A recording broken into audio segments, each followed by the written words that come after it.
Hello, Sula here from MistyHilltops.com. Thanks for stopping by. In this video, I'm working on a 4x6 traveler's notebook layout that I titled Learn, and I'm using the digital version of the Scrapbook collection I Love School from Echo Park. So I am working on a double page spread, and I'm using one photo that is 2x3 in size, and I'm starting with a one page, and that will have a strip of paper identical basically at the top and at the bottom. So here I'm just moving that clip so that I can glue it onto that part that would have been covered by the clip there off that page. So it just goes there on the top of the page.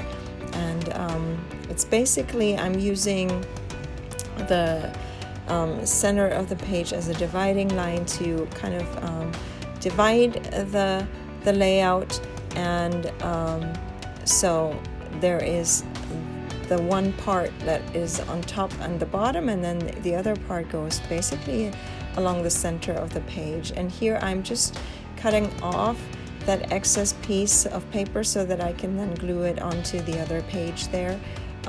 So I paid attention as I applied the glue that I didn't really put the glue on that part yet, so that it can be solidly glued onto the other part of the page there. And then I'm adding this little circle there, and the same thing happens there.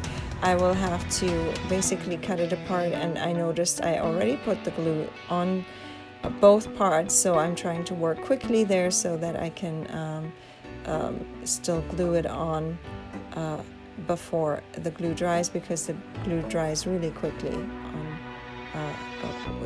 with the one that I'm using. So anyway, now I'm ready to, I see here, I noticed there is not enough glue, so I'm just using one of my toothpicks that I use for gluing to add a little more glue at the underneath there so that it sticks nicely to the page. Then I have these flags that come with the collection, and they spell the word learn. And so here I am creating the title basically, and I'm just tucking it.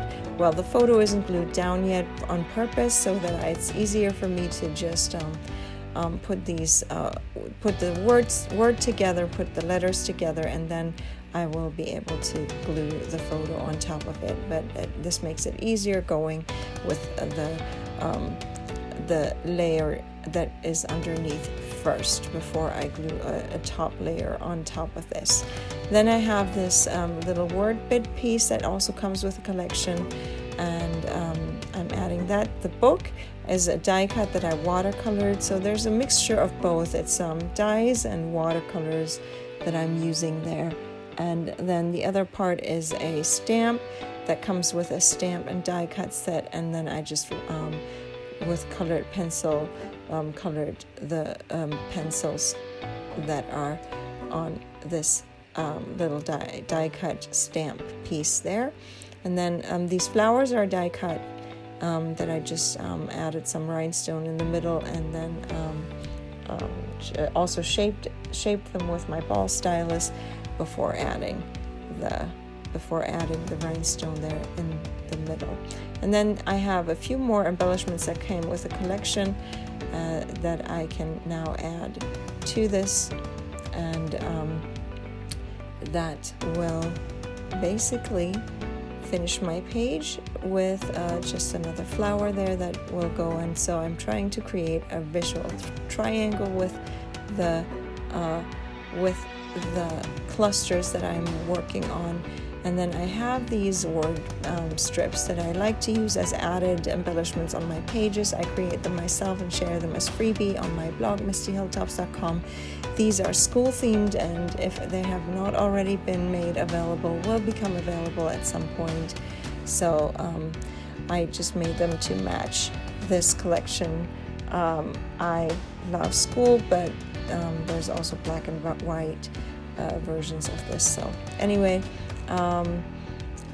these are also, the colors are pretty generic, so that they can be used with any kind of school themed pages. So anyway, all of this These kinds of word strips and other freebies will be available as freebie on my blog, mistyhilltops.com. And this pretty much finishes my page with the 3 clusters, and I am going to leave with some more close-ups. I hope you enjoyed this video. Give it a thumbs up if you did. Consider subscribing, and I hope you have a great day. Thanks for watching. Bye.